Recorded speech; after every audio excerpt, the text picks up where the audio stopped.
Hey everyone, welcome to the Horror Show. I'm Cecil Laird. Fuego here. Producer Dave. Back to do a review that's long time in the coming, a series of reviews actually, leading up to a brand new movie release. And of course that means we're going to be starting with the original, the great, the phenomenal, the Steven Spielberg directed Jurassic Park.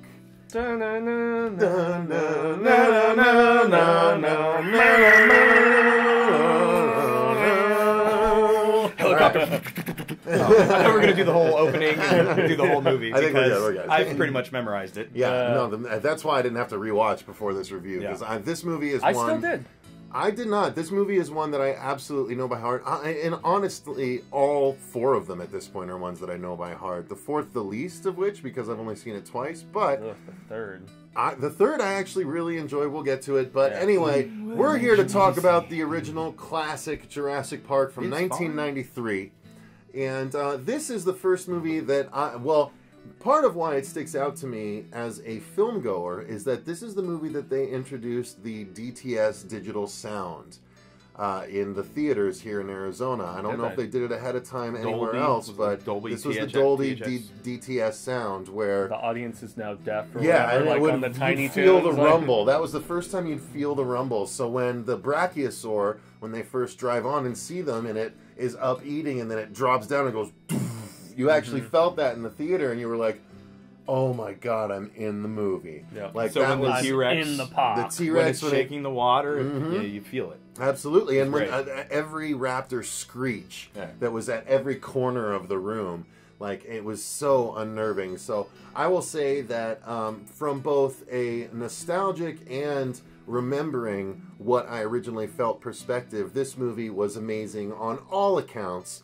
Acting, effects, writing, all of it was just incredible for me. Now, I did see this movie before I actually read the book, so I did not have any sort of book-to-movie hang-ups at the time, and even after having read the first book, which I only read it once, so I don't remember it well enough to even talk about it, but I will say that the movie was so good to me, I just didn't have virtually any issues with it at all. I absolutely love it. I think it's a classic piece of cinema, and I'm happy to, like, it actually here now, 15 years later, 25 years later, Jesus, I'm old, completely 100% holds up. Yeah, and I mean, if you're going to compare book to movie, which we're not really here to do, this is pretty faithful compared to The Lost World, at least. I mean, you know, that one, they went their own direction. This is one that I actually did not get to see in the theater because my parents thought it looked a little too violent. I'm just a couple years younger than these guys, and so when it came out in '93, I was 10. And the fact that it was a PG-13 and my parents being super religious and whatnot, they were like, no, we're going to maybe go test it out and, you know, maybe we'll see if it's okay for you. Yeah. And they thought it was just a little much, you know, for a 10-year-old that loved dinosaurs, though. I ended up seeing it at a friend's house, and it did scare me significantly, especially the raptor scene at the very beginning and a few other things. But I adore this movie. I'm sad that I still haven't had that theater experience you guys were talking about because it does make it seem... Not even when it made its way back to the theater recently. I wanted to see it when it had the 3D re-release, and I didn't get around to that, and then they did a 25th anniversary screening, and it was at Phoenix Film Festival, and we had a conflict with another screen. Yeah. So, I've still never seen Jurassic Park in a theater, which is a travesty for me, because it, for me, is one of Spielberg's most, you know, just... I don't know, captivating movies, I guess, and the one that really takes you to another world, which is essentially where you're taken. A Jurassic one? Exactly, yes. You know, just off Costa Rica and everything. And he did some great world building here. I love the hell out of this movie. Top to bottom, performances, effects, and everything.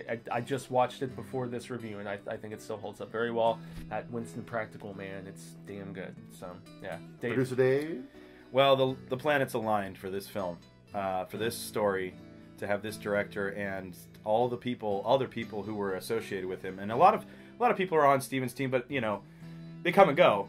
And you know, we got John Williams on music, we got all the greatest special effects artists of the time. You got the best digital compositing of 1993. Okay, 1993. You guys got to understand, like Terminator 2 and Jurassic Park are like the exception to like a lot of bad CG that was coming out in the 90s. That was being portrayed as acceptable as like, oh yeah, this is great. This is, you know, you look at this dragon, you know, and you're just like, wow, there's better graphics in my video games. So Jurassic Park hit all the notes for me as well as a child. We were like, it was like came out during the summer, so I had nothing to do but go see Jurassic Park 17 times in the theater. And I saw it 2 or 3 times in a day sometimes because I just sit around in the theater after I paid for one ticket. So Steve and I owe you some money. But I'm sure he needs it. The thing that I love so much about Jurassic Park is that, in my eyes, there's not a lot of beautiful adaptations of novels into films. A lot of times they're really clunky and they have to take certain things out and it just doesn't all jive. As someone who's like such a diehard Harry Potter fan, I think the Harry Potter series did really well with the books. But for some reason, I think that Steven Spielberg, like Peter Jackson, actually made the film better than the book story-wise. Because in the book, it gets kind of like really kind of complicated with how the dinosaurs are breeding, and there's all these like additional deaths and all this other stuff. So I think what he did with the film was simplify it and make it great. And I think, like I said, I think all the stars aligned for this one, and it's one of those ones that'll go down like Casablanca or Citizen Kane or whatever. Wow. It's one of those I'd films. put it up there. I really do think it's that memorable as a film. But again, you know, it's subsurface. You know, it's an action film. It's not, doesn't deal with anything of true consequence. It asks a few questions, like Michael Crichton always does, about science, how far we push it, and the people that control the science and the manipulation that they do to get the science to do what they want, or to get this science to, you know, like they're doing now, and what they're making more prevalent now in the film is what the original was more about. Where it's these guys in the are, original book? yeah, they're like The creation. It's about making money creating these embryos and cloning shit. Like that's the real thing. And what do you clone to try to make a bunch of money? Well, you clone dinosaurs. So you go out and you try to find dinosaur DNA. So, you know, it opens and closes very similar. There, like I said, there's a few. John Hammond dies. And We're not comparing the book and the movie right now. We're just talking about the movie. And then the final thing I'll say about this is, it's one of the most beautifully cast movies of all time. It's like Star Wars. Like every person who's in the film is amazing as the person that they are. Down to Samuel L. Jackson and Wayne Knight and Sam Neill. And well, we got to get there when we talk about the acting. So you're covering a hell of a lot in just the overview. Basically, what I'm saying is that's why it's just the best. All right.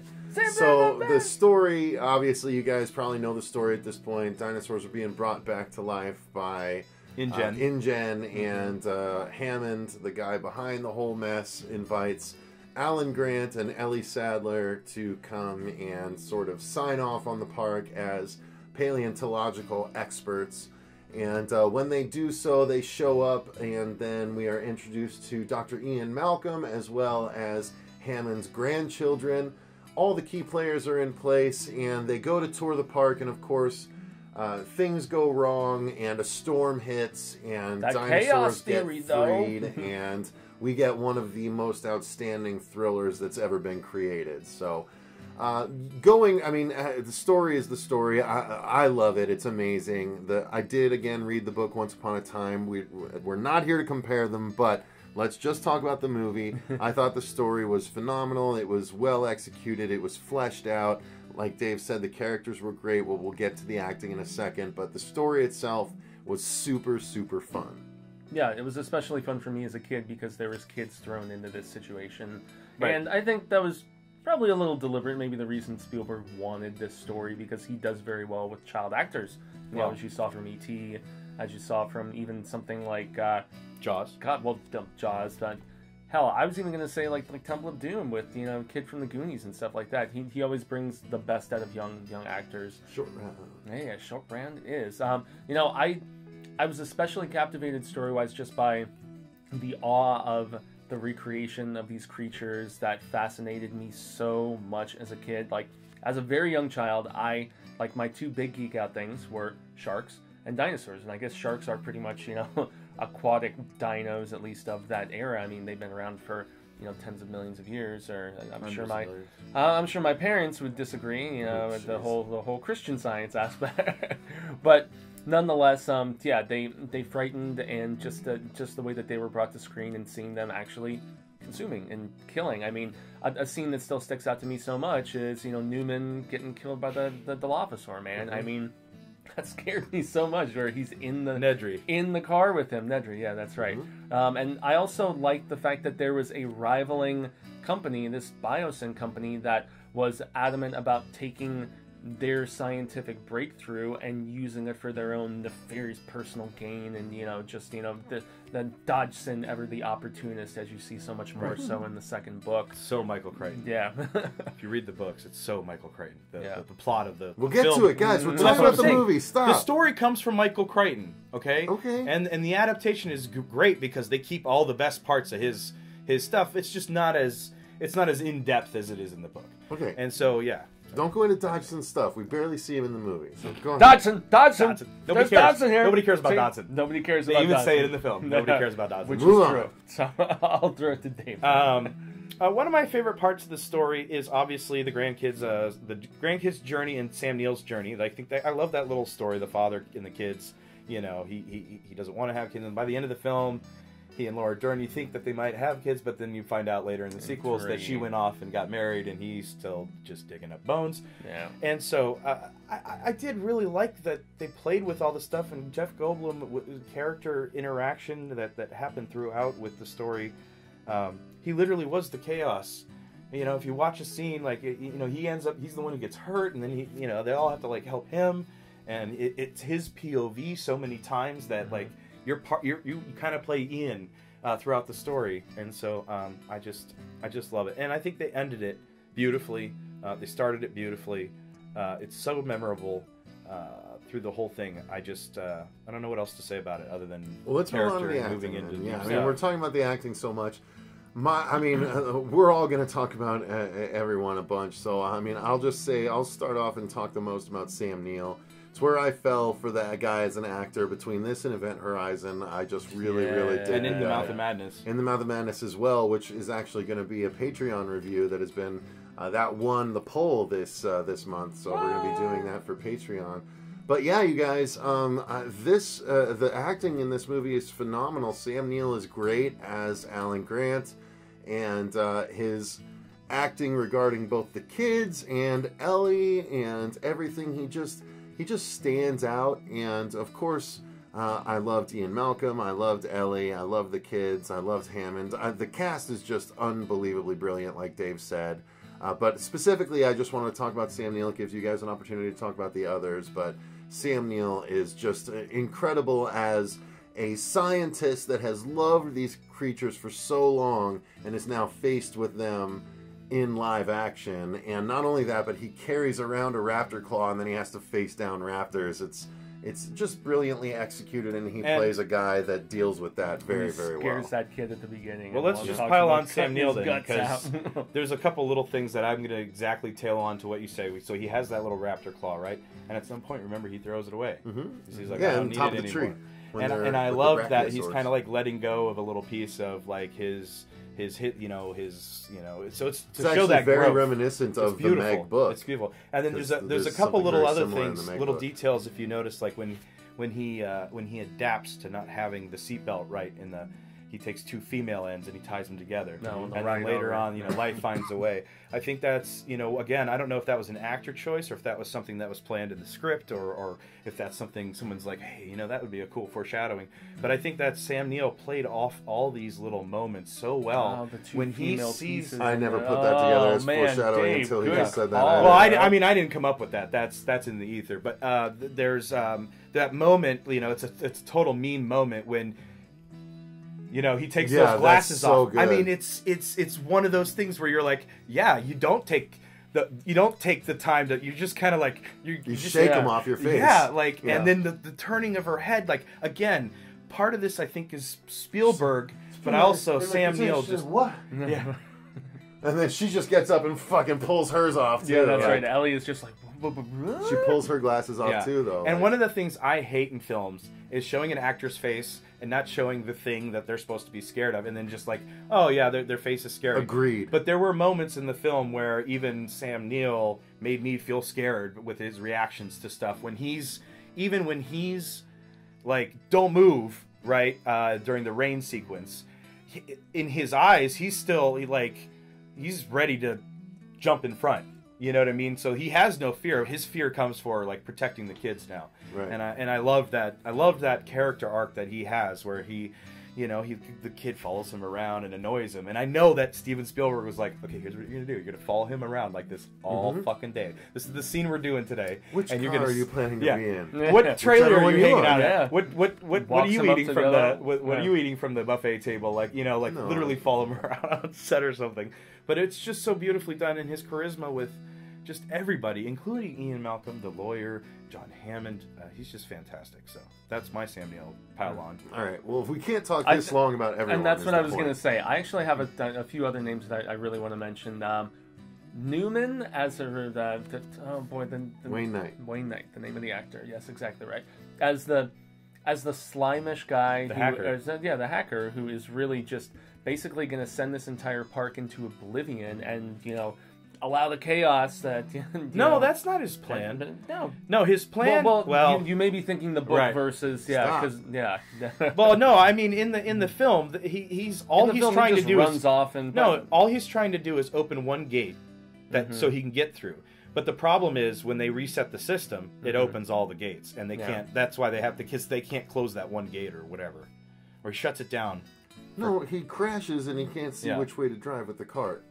Yeah, let Fuego finish his point. Yeah, and that's where you have to bring back up the system because of the fact that he took it all down, at least, so he could escape. And just his little and also just the character of Hammond, the British actor that they actually brought in, he definitely brought a much different dynamic than in the book, and a warmth, and he felt very much like a grandfatherly type person to me, almost like a dino Santa Claus kind of guy who's going to bring me. He played Santa Claus in Miracle on 34th Street. The original one? Yep. No, the remake. The remake in the 90s. Okay. Yep. With the girl from Matilda. Yeah. He was in that. Okay. Well, okay. Interesting. Well, I made that. I made that connotation there, and so he did seem just so warm and so accommodating and so genuine, and much in comparison with the character in the book. And I thought that was a good change, and I thought that he really exuded that so very well. And another great supporting performance for me, and I cannot remember the name of the character, was the badass.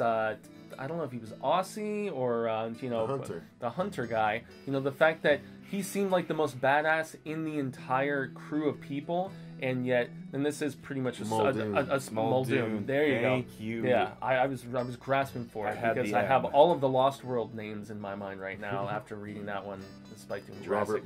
Robert Muldoon. Yeah. Mm-hmm. Wait. No, that's in the second movie. Muldoon is the guy in the second movie. Oh, is he? Yeah. Okay. Yeah. I don't know. Well, I don't know. Whatever. Yeah. Well, doesn't matter. In any event, the most badass guy at the park. Right here. We'll the one who's been observing. You gonna do that? Because I'm not, fucker.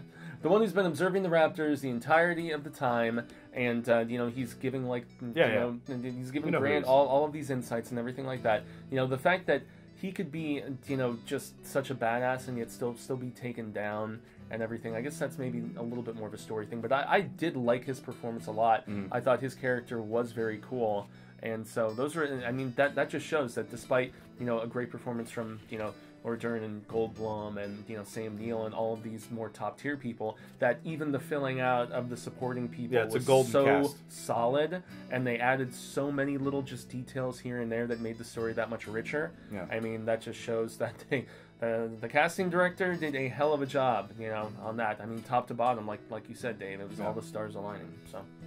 Well, let's move into the effects and all that good stuff. There's again, I think it was still PG at the time. It was PG-13. Was it PG-13? Okay. Yeah, because the lawyer gets eaten from the top. Yeah, well, when he's in the toilet. But there's no gore per se. Right. So there's the arm. Yeah, the bloody arm. Yeah, the arm falling. And there's one other bloody moment. The goat. I can remember the goat. The goat's leg. Yeah. But that's it. Yeah. But what I'm saying is it's not super scary, but the effects were still done really well. I mean, the effects were still scary, but they weren't super gory scary. Yeah. Like most of us horror fans are big fans of, me specifically. But it was still super effective even without the blood because, you know, things this big aren't going to necessarily leave a whole lot of blood. Especially the T-Rex. He's going to swallow you mostly whole and chew you a little bit. And such a Spielberg moment is when, instead of showing the blood, they show Timothy's reaction, and he's going, "There's so much blood." It's great. It's a beautiful moment When as it's eating the dinosaur.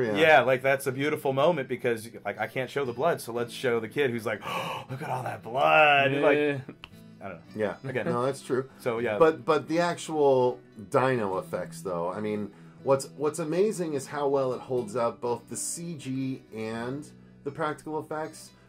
People might say that the CG doesn't hold up, and I would say maybe not as much for the Gallimimus scene, but for every time the T-Rex is on screen, I think it looks amazing. I actually like the Gallimimus stuff. Like, I don't really find a lot of faults in the CG from Jurassic Park, even nowadays. It's fucking amazing. That was flocking. But all of the practical effects obviously are great. The giant dinos. Yeah, the animatronic stuff, dude, is so good. I think of the Stan scene Winston. with the sick, it's not a sick, sick Triceratops, yeah. And where, you know, Malcolm not Malcolm, Grant comes up and he's just like listening to it breathing, and then they realize it's sick and they're trying to figure out the berry incident and everything. And then also, you have to talk about just from the effects of the raptors to the way it was shot. Everybody knows the kitchen scene, man. And the kitchen scene with the two kids scared me so much as a child. That damn ladle. And the mirroring aspect and stuff. And I think that scene was a combination of practical and CGI. But it still looked pretty flawless to me when I watched it on my Blu-ray just the other day. You know, I think there's anytime you see the raptor jump up onto something, I think that's CGI, but everything else is practical. Yeah. They had the feet and they had the top half. Yeah. So all of that stuff, like all the stuff when it gets up on the when it runs into the thing, obviously. And how great is that moment when it turns the handle and they have to jump up against the thing? Yeah, they're like, oh, they can open doors. They can open doors. A lot of people have qualms with that moment. I love it. So I was going to say to the special effects that my favorite sequences are obviously the T-Rex sequence at the end with the raptors. And I loved how well it all came together. Like, this story came really well together with all the special effects at the end, and the CG, even though it's a little wonky at times at the very end there, because there's like 3 raptors jumping, and then sometimes they're just jumping a little too fast, and like one of them's like slipping on one of them, and it just doesn't look like he's actually on him at all. But other than that, I mean, I think the special effects are you don't get much better. Like I would say I put it with The Matrix and all these other films that have top-notch special effects that just can't be touched. Agreed. Yeah. So I mean, and then of course we'd be remiss if we didn't talk about the sound design and the soundtrack, because the sound design was again the DTS sound, the surround sound, having all the different dino sounds from the Dilophosaurus, whoo, whoo, whoo, whoo, you know, that kind of thing, and then you know exactly, and then the raptor stuff, and then the T-Rex itself, like. The sound design was incredible, and then, of course, the soundtrack. Yeah. Who doesn't know this? So iconic. I mean, we started it off with it's just amazing, so well done. Even the sound of crunching the bones pinnacle and stuff of the at '90s certain filmmaking in me. Yeah. In my Well, it won the Academy Award for sound design. So, well, there you go. It got the special effect award too, I think. And I know we don't always talk about cinematography, but like the beautiful locales in Hawaii and stuff where they filmed a lot of this movie, and the set design of building this park and everything. I mean, just once again, man, top to bottom, dude. Well, and there's some really beautiful it's iconic for a reason. Special effects dovetailing into that. There's some beautiful extensions. You know, like sometimes they only build a partial set. Like the T-Rex thing, they actually built that whole section of wall, but it actually doesn't go on really far. And then whenever they would show it, they have like a matte painting in the background that extends it out. Right. But all that stuff was built 40 feet high, and they had huge cranes. Like I don't know. I just thought the cinematography was amazing as well. Other than that, Steven Spielberg. I think it was the same guy that's won 6 Academy Awards or something like that. So or 5 or 4, something like that. Makes sense. Jen. So we love it, guys. You love it. I'm Everyone loving loves it. Incredible. It's a fantastic movie. It's a fun family film. No. Sure. I'm Not Steven scary at all Spielberg for Gold. the family. But yeah, everyone knows that this is a fantastic movie. Of course, we had to put it in the series because it started everything, and it could very well. The raptor scene alone, when Ellie goes to flip the switch and she finds Samuel L. Jackson's arm, that is very horror. Like, there are tons of horror sequences in this movie. Yeah, there's jump scares too. So dinosaurs eating people, that counts in my opinion. So, I love it. Yeah, we must move much faster. So let us know in the comments down below, guys. How much do you love Jurassic Park? Did it scare you as a kid? Do you think there are enough horror type scenes to have it qualify? Do you prefer Carnosaur? Well, hey, honestly, we should review the Carnosaur movies. And if you haven't seen it and you go and watch it, come back and tell us what you thought. Absolutely, we'd love to know later opinions. So thanks very much for watching. I've been Cecil Laird. Gracias, Jaime and Fuego. I've been producer Dave. So make sure you stay tuned all week. We're going to have Jurassic Park coverage this afternoon or this evening, whichever one I decided to make it. You're going to see the review for the first book done by these two fools right here. So stay tuned for that. Tomorrow we'll be back with our Lost World review, and then they'll be back with their Lost World book review. It's going to be great fun this whole week. Jurassic Park 3 review on Wednesday morning, and then the T-Rex Breakout video game Let's Play from David and I, where we got our asses scared like mothers. And then we'll do Jurassic World Thursday morning and Jurassic World 2 Thursday night, barring any unforeseen circumstances. It just might be really, really late going up, like after midnight or 1 p.m. or 1 a.m. So thanks again for watching, guys, and remember, stay scared!